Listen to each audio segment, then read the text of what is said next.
Ladies and gentlemen, Africa is not short of stories.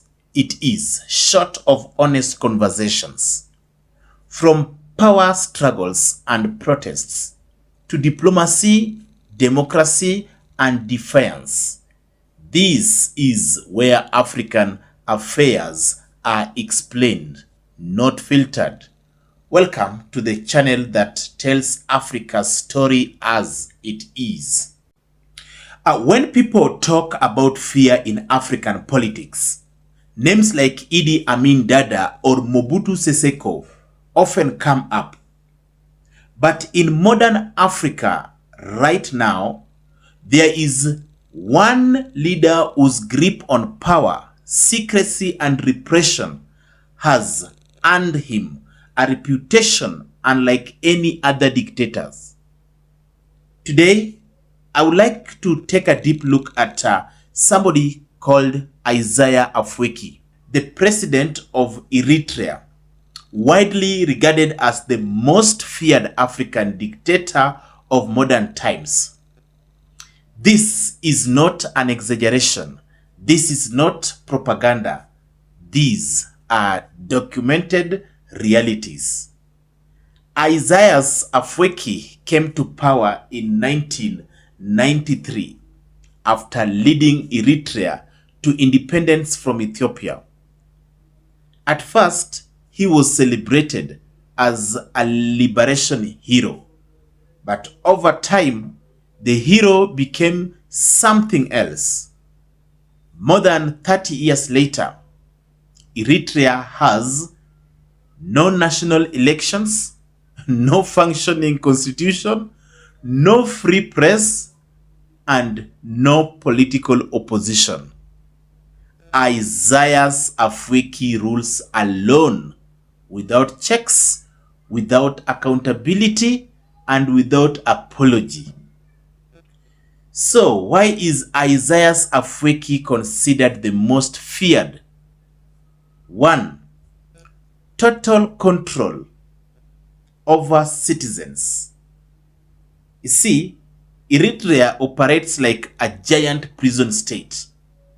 Citizens are forced into indefinite national service. Some serve for 10, 20, even 30 years.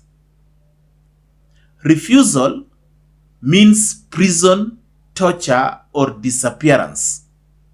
Young Eritreans flee the country in thousands, risking death in deserts and seas because staying is worse. 2. No mercy for dissent. You see, in Eritrea, criticizing the president is a crime. Journalists, human rights activists, former ministers have been jailed indefinitely simply because they crossed the path of Afwerki's regime. Families are never told where their loved ones are. You see, there are so many cases of forced disappearances. They are not told whether their loved ones are alive or dead. Fear is not accidental. It is a policy under Afwerki's regime. Thirdly, a state built on silence. And this is what Eritrea is. No private newspapers, no independent radio or TV stations, no social media freedom. The government controls information so tightly that even international investigators are denied access. Isaias Afwerki doesn't argue with critics. He has no time for people who criticize his government. What he does, he looks for permanent solution. He raises them. See, so Afwerki's fear factor goes beyond Eritrea. He has been accused of destabilizing neighboring countries. You see, Eritrea was once under UN sanctions. His alliances shift unpredictably, making him and trustworthy even to allies. World leaders engage him cautiously, not because he is powerful economically or militarily, but because he is unpredictable and unaccountable.